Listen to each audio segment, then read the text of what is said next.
How's it going, fellow traders? It's Magic Trader here, and this is the CFTC report for March 24, 2020.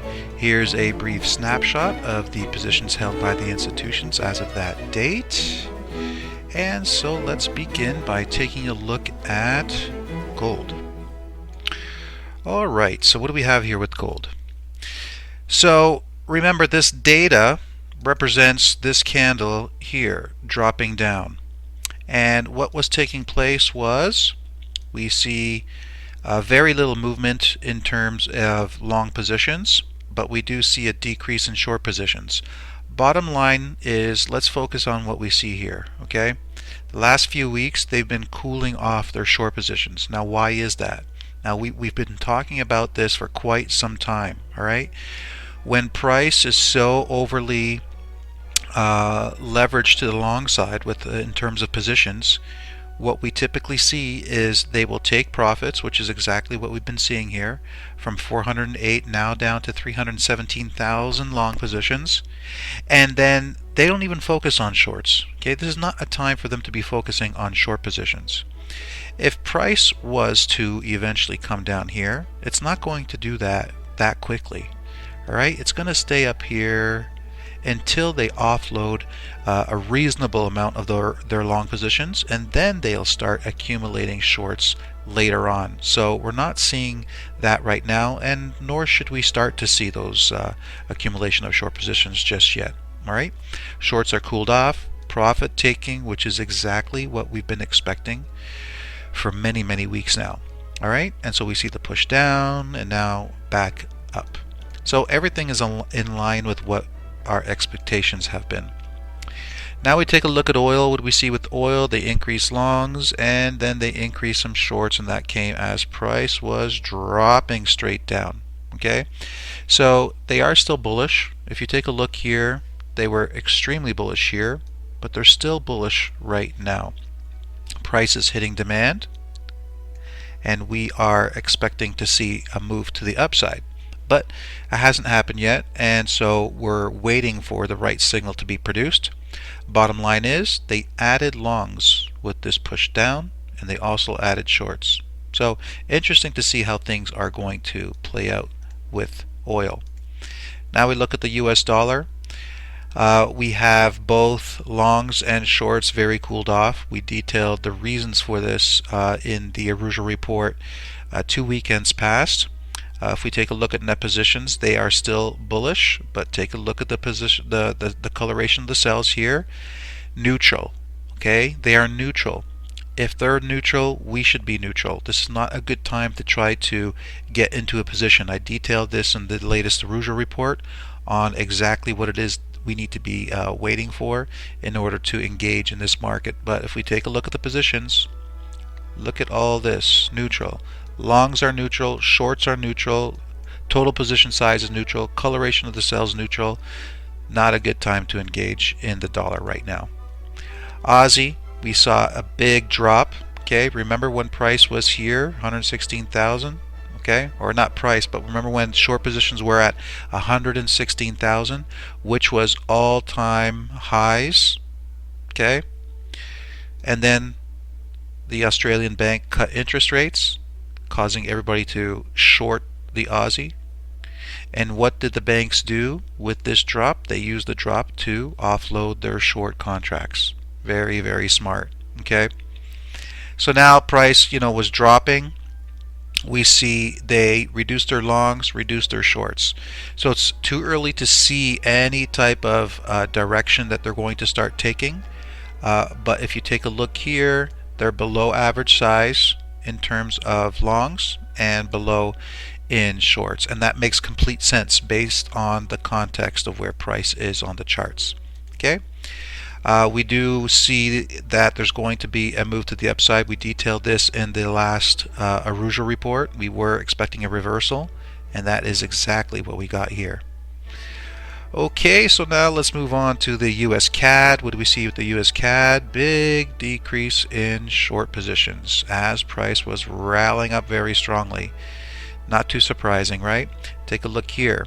What's been happening over the last 3 weeks? Entering into positive territory, bullish territory, which is a good sign for a continued move to the upside, which is what we are expecting. And now remember, the US CAD and oil are very much correlated. And if you take a look at what oil is doing, it is ready to reverse. And if you take a look at what this is doing, it is ready to reverse. So we called the reversal. It took place this past week, and we are expecting more downside at some point. So we are still watching for this. But overall, our system indicates that there's going to be a push even higher. Okay, and this is an early indication of that bullishness right here. And what we expect to see is this number continue to build in time. Okay. Now we take a look at the U.S. Swiss franc. U.S. Swiss franc price was rallying up, removing supply. Not much going on with longs, and they decreased their shorts. Sentiment is bearish based on this move. But, you know, the chart formation is suggesting that we stay out for now. Okay, no clear trends, no proper direction, even when taking a look at the positions. Okay. The euro, this one's a very interesting one, because if you take a look at what's taking place right now, something interesting is taking place. We've gone from net positions being bearish to now being bullish.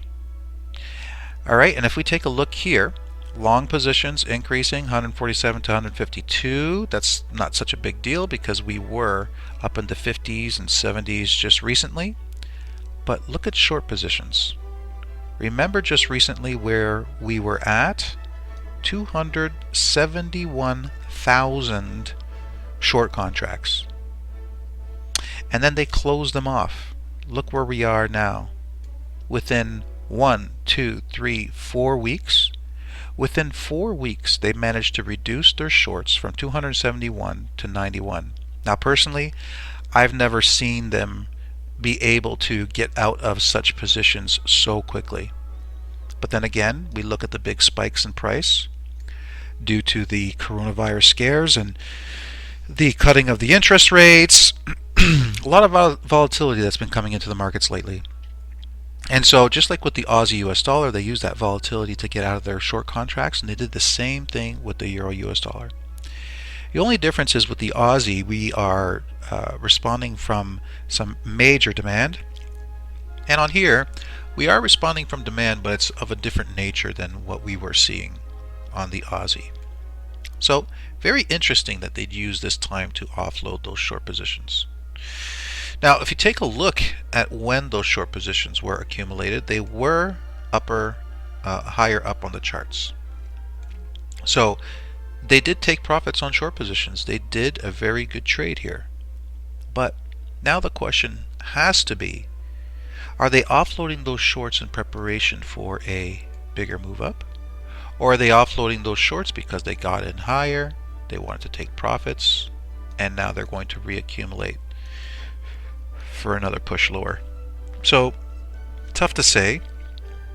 We have our bias, but we're watching the positions and watching the charts to see what the clear indication will be. Pound US dollar. So we still have higher time frame areas of demand here holding price up, which is why we're seeing the big push after the spike lower. And if we take a look at long positions, they close some off, and shorts are pretty much neutral. So they're not concentrating on short positions, and they're pretty much not concentrating on long positions as well. They've been just reducing exposure, and we can see that clearly here. They used to be total size somewhat aggressive. Now it's entering into a cooled off territory. We look at the coloration here of the cells. It's slightly bullish, but not very strong. Net positions are decreasing in bullishness. So nothing very clear in terms of the direction of price in the weeks to come. Okay, so we move on to the US dollar Japanese yen. Take a look. Over the last 3 weeks, they were aggressive with longs. They closed them off with all the volatility. Now longs are pretty much very cooled off. Okay, no concentration of longs right now. Shorts somewhat aggressive, but remember, we just came from a massive spike lower. Okay, so bearishness in terms of sentiment, but that would you know, that would indicate all of this happening, and net positions are bearish as well. So it's going to take some time, just like it took some time for the market to settle down. We had proper structure and then big volatility. Now we want price to settle down, to continue on with the storyline that existed prior to the volatility, which is this here. So we want it to continue, and then we'll look at the positions and see what they're doing in terms of their positions, and then we'll have a clear indication of what is likely to come. And so we have the Kiwi dollar, big drop, closing long positions, reducing shorts, coloration, bearish. Well, we just came from a big drop, so that would explain that. A touch of positives, net positions, and then back to bearish. Nothing very clear. Major demand coming in here, so we could see a push even higher. Some interesting times, a lot of shifts in the data, but once again, when you take a look at why those shifts in the data are taking place, they were to offload positions in many of the pairs. We need the market to stabilize a little bit more, and then when we see what they do with their positions, we'll have a better indication of what they are going to be planning. Okay, so that's your CFTC report for March, the data that was reported on March 24, 2020. If you have any questions, you can reach us at www.whiteoakfx.com. Thanks, and be safe.